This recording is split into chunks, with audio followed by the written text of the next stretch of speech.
Some dinners never truly end. The chairs stand waiting. Every house keeps its favorite guests, the ones who linger between silver and shadow. Tonight they gather once more. In this house, even the ghosts have good manners. Well, you're back. That means you really like Halloween because this is a lot of Halloween videos at this point. We've done living room, entryway, porch, kitchen, coffee and tea station, and today is the dining room. I love doing tablescapes. I don't know if you guys have noticed, but I really have a lot of plates and I collect them because, well, there's just a lot of good ones. There's some stuff behind me. Most of it's hidden. I have some ideas to add a little extra creep factor. I'm not sure if you've noticed, if you're not new here, you know that sometimes I do voiceovers and sometimes I do more of a chatty vlog style.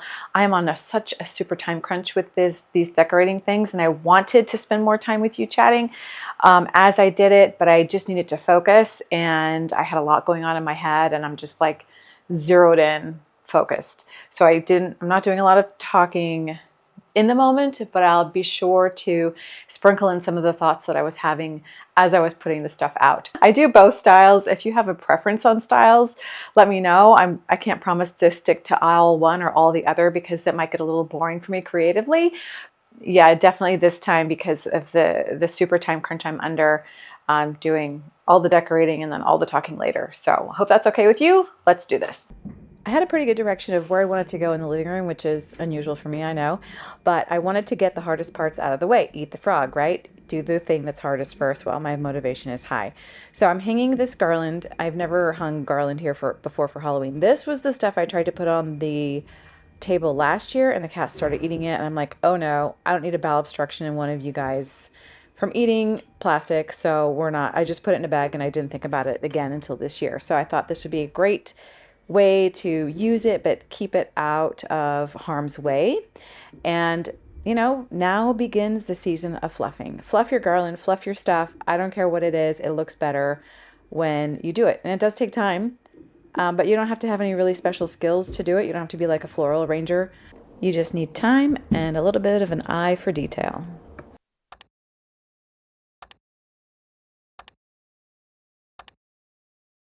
Speaking of time, I'm going to say this because I always forget. I am Nichole. Hello. If you're new, welcome. If you're not new, I am super glad that you're back and that you trusted me with your time. I am super grateful that you are here. It doesn't matter what camp you fall into.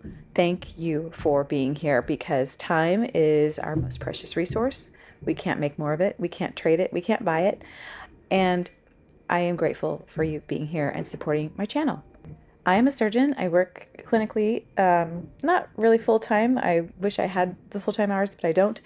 Anyway, I am passionate about seasonal decor, interior design, and personal development stuff. So if that sounds like your kind of thing, then you're in the right place. Here I was thinking I was so clever by keeping these out of harm's way, out of the cat's way, and then along comes Charlie, and she's trying to get them. Fortunately, she really couldn't reach them, and she has since given up her quest.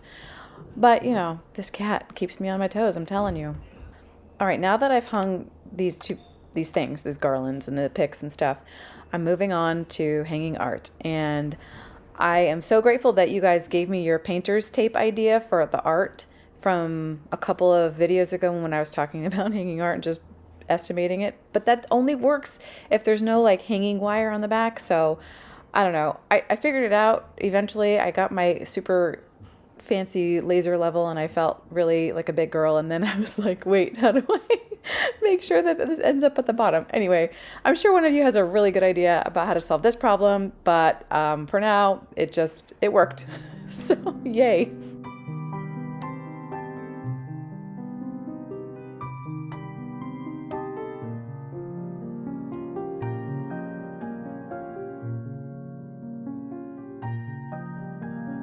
Right, now that you have seen these lenticular pieces of art that I hung on the way to the back hallway, I'll introduce the idea for this dining room. So I have more pieces of art like this, so they look normal in one angle and then they look creepy in another angle. And I'm like, well, maybe if we just have a nice family dinner with the ghosts of these people, that would be creepy. It's like a family dinner of all kinds of dimensions. I don't know. I just thought that would be a fun idea. I'm putting down this tablecloth and realizing, you know what? You're going to have to iron it. You can't get around, I'm not ironing this. Just suck it up and do it. So I didn't really have the time. I didn't really want to do it, but I knew if I didn't do it, it was going to bug the crap out of me. A little longer than a few minutes later.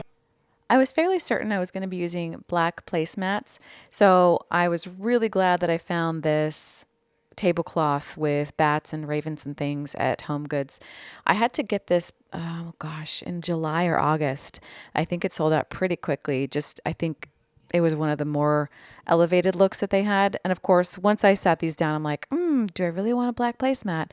Because I have black plates going underneath it. These are the plates that I ordered for this year. I've been kind of collecting these.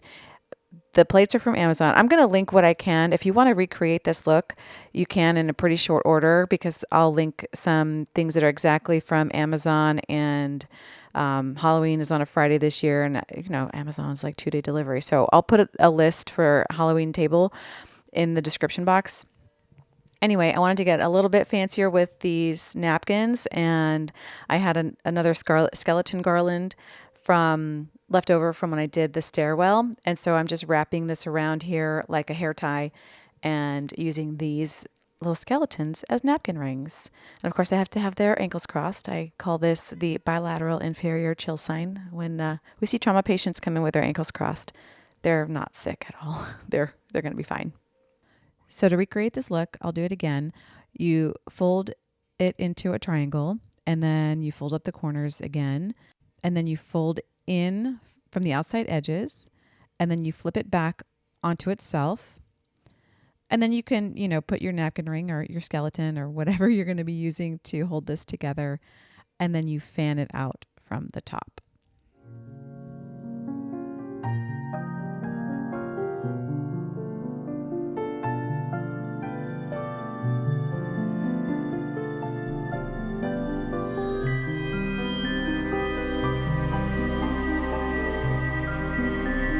I decided to go with the black placemats after all, but I always have to have that moment of indecision, like, oh, am I choosing the right one? Is this the absolute best? I just need to just go with my gut, usually. Now that I have the placemat set and I know the space that I have in between, I'm going to work on the center. I knew I definitely wanted to have a lot of candles in the center of the table. So in addition to the ones that look like trees, I had these raven ones, which brings me to a funny story about birds. I can have ravens and other birds that look like them, but they don't actually have feathers, because if you add an element of feathers, then the cats will hunt them. Which, because birds are like the natural prey of cats, but I didn't think about it until one year Tracy ordered these cardinals that she wanted to put on the Christmas tree, and they were like little clip guys that you clip on the branches. And then we went away for the weekend, and we came back, and almost all of the cardinals had been removed from the tree, and their heads had been also removed, and they were just scattered around the house. So that's how I learned that lesson. And I think Mr. Bandit did that. He's very into birds, inside, outside, all over. And yet, surprisingly, this feather that I'm placing just now, that is still there. So that must be a fake feather. I have had so many cats over the years. When I think I figured it out, they throw me a loop, and it's consistently a humbling experience being a cat caretaker. So as I placed the silverware, I'm reminded of my first real love of tablescapes was when I was a little girl. We used to go to the county fair, and my favorite building was the Home Arts building, and specifically within the Home Arts building was the tablescapes. And I loved the tablescapes, and I saw the critiques. Your silverware wasn't the same distance from the table's edge. And then that love continued even towards Downton Abbey. And this is my favorite part of the opening sequence of Downton Abbey. So time, detail, I had pay attention to all these things when I set the table.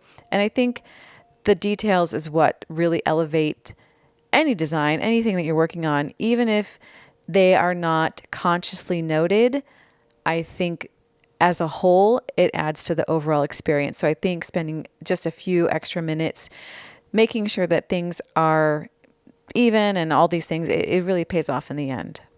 Like making the edges of this cheesecloth a little tattered. That's not something that somebody might consciously note, but it adds to the old, creepy, haunted look.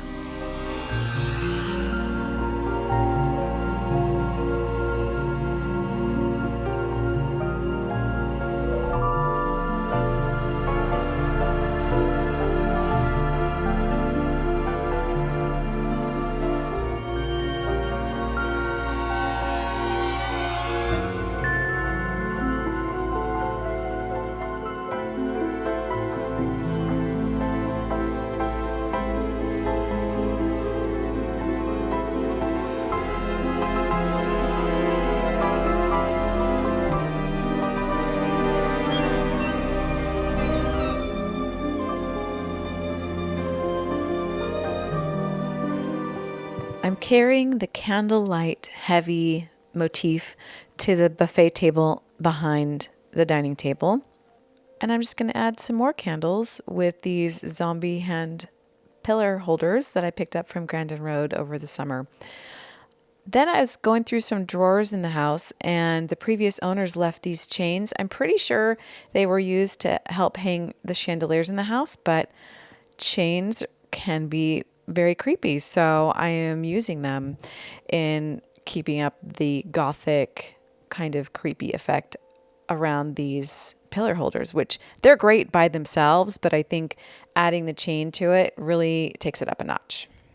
A great way to thrift or antique shop for Halloween decor is looking for old silver. I think I've seen a lot of it in antique stores and estate sales, whether it's a tray or a teapot or something. And if you don't polish it, it looks really good. And they're pretty good prices because I feel like there are a lot of old silver pieces that nobody wants to polish anymore. Moving on to the back hallway. This is what connects the dining room to the kitchen and the butler's pantry. This is a tablecloth, I think, or a runner. I can't tell. The orientation is vertical. So when I was going through all of our textiles for Halloween, I'm like, this is a vertical piece. I'm going to hang it vertically. Then I had this mantle piece that is lit. I mean, these lights are pretty offensive on camera, but they're not that bad in real life. This is like, you can not really tell, but it says Haunted Mansion. And I'm going to put some of the Haunted Mansion figurines that we have here because, I mean, this is the perfect time.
There is one more Halloween video that's going to come out. It will be the Twilight tour of the house and the porch and the outside.